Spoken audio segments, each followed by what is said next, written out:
यसलाई चाहिँ ध्यान दिनुपर्छ। यो चाहिँ जीवनको मुख्य केन्द्र हो। नीति वचन 4 अध्यायको 23 पदमा त्यसले लेखेको छ।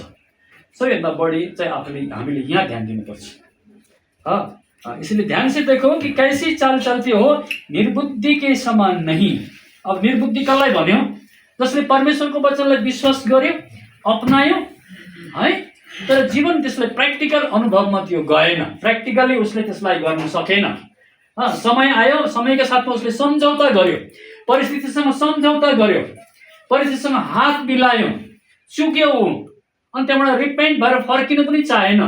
म ठिक छु भन्ने कुरा उसको मनको जुन धोखाले के छ उसलाई अल्मल्याइरह्यो। त्यहाँबाट त्यो निर्बुद्धि भयो, त्यो फेलियर भयो। अन्तिम समयमा रिपेन्ट गर्यो, उसले खोज्यो तर पाएन।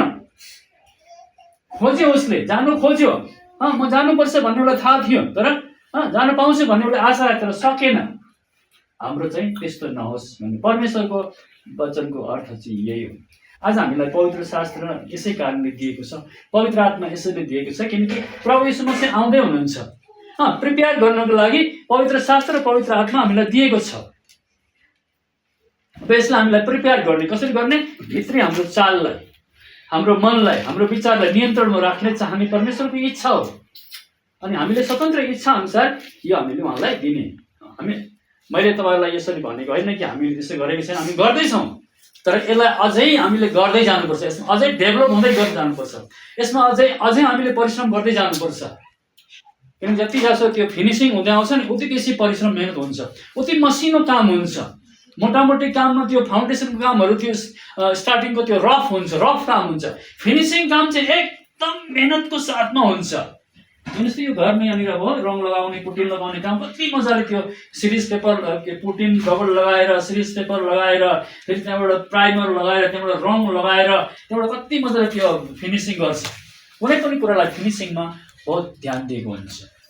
यसले रफली त अब त्यो बनिहाल्छ, त्यो डाङडुङ ठोकठाक गरेर वाल जोड्ने कामहरू, त्यो गडङ गुडुङ त्यो भइहाल्छ त्यो। तर फिनिसिङमा चाहिँ त्यो ध्यान दिनुपर्ने आवश्यकता हुन्छ। फिनिसिङमा चाहिँ एकदम ध्यान दिन्छ मिस्त्रीहरूले।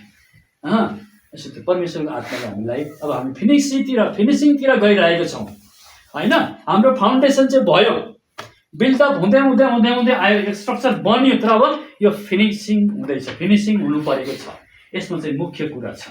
त्यो फिनिसिङ चाहिँ राम्रो भएन भने त्यसको कन्ट्र्याक्ट नै फेल हुन्छ, बिल पासै हुँदैन। कुनै पनि कन्स्ट्रक्सनको काम हेर्नुहोस्, त्यो फिनिसिङ राम्रो छैन भनेदेखि हुँदैन, लट्काइदिन्छ गभर्मेन्टले, इन्जिनियरले फेल गरिदिन्छ, यो भएन भनिदिन्छ। त्यस कारणले गर्दाखेरि यो कुरा हो है। यो फिनिसिङ चाहिँ एकदमै हाम्रो सलिड हुनुपर्छ। प्रभुको वचन के भन्छ?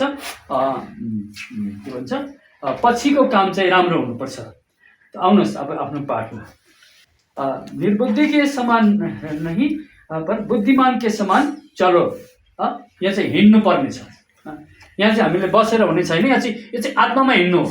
कसरी हिँड्नु? यो चाहिँ आत्मामा हिँड्नु। परमेश्वरको आत्मा अनुसार हामी जिलाएको छ भने आत्मा अनुसार हिँड्नु हो।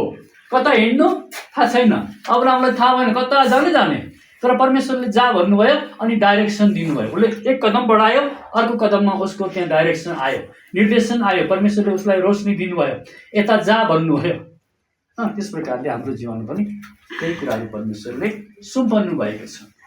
अब यो चाहिँ अन्तिम समय हो। यसरी यहाँ यो एबिसीको पत्री चाहिँ के भन्छ?